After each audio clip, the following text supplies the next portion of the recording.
Bharat America best બડીઝ અબ કી બાર Trump સરકાર અને ટ્રમ્પે શું કર્યું? ગેરકાયદે ઇમિગ્રન્ટ્સને હાથમાં હથકડી, પગમાં સાંકળ બાંધીને લજ્જાવીને ભારત ડિપોર્ટ કર્યા.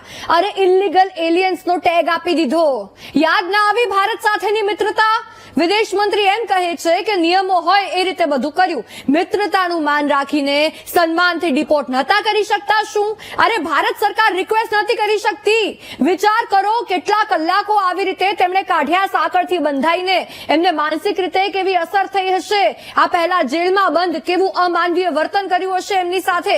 અરે ભારત સરકાર એમને સન્માનથી લાવી શકતી હતી. મિત્ર છે ને ટ્રમ્પ, તો માની ગયા હોત. પણ નહીં, ગેરકાયદે ગયા તેઓ એટલે ભોગવવું તો પડે જ ને, એવું વિચાર્યું શું?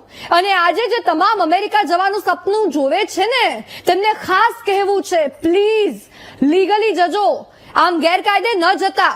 એજન્ટ્સ ખૂબ સમજાવશે, લાલચ આપશે, ખોટા સપનાઓ બતાવશે. ના માનતા હેરાન થશો.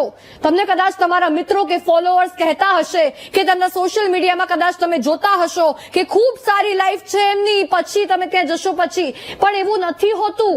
ત્યાં રહેતા પત્રકારો, એક્સપર્ટ્સ બધા એ જ વાત કહે છે કે ગેરકાયદે તમે જાઓ, સૌથી પહેલા તો ડંકી રૂટમાં જ તમારા જીવને સૌથી મોટું જોખમ છે. દેખાઈ ગયા, ગોળી વાગી ગઈ તો ખતમ.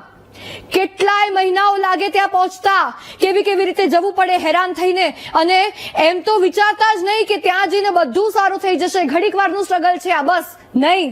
ત્યાં જઈને કે તમને રાજાશાહી જીવન જીવવા નહીં મળે, મજૂરી કરવી પડે. ઓછા વેતનમાં આવી રીતે આવેલા ઇમિગ્રન્ટ્સ મળી જાય, ઘસી કાઢે તમને લોકોને ત્યાં. અને મહિલાઓની તો લાજ પણ ન રાખે. કેટલાક હદ વગરનું શોષણ થાય, હદ વગરનું. આવું તમને એ લોકો નહીં કહે જેમનાથી કદાચ તમે અંજાઈને આ નિર્ણય લેશો. તમે તમારું બધું વેચીને અહીંયાથી ત્યાં જશો, તમને બધું ગુમાવવાનો વારો આવશે, યાદ રાખજો.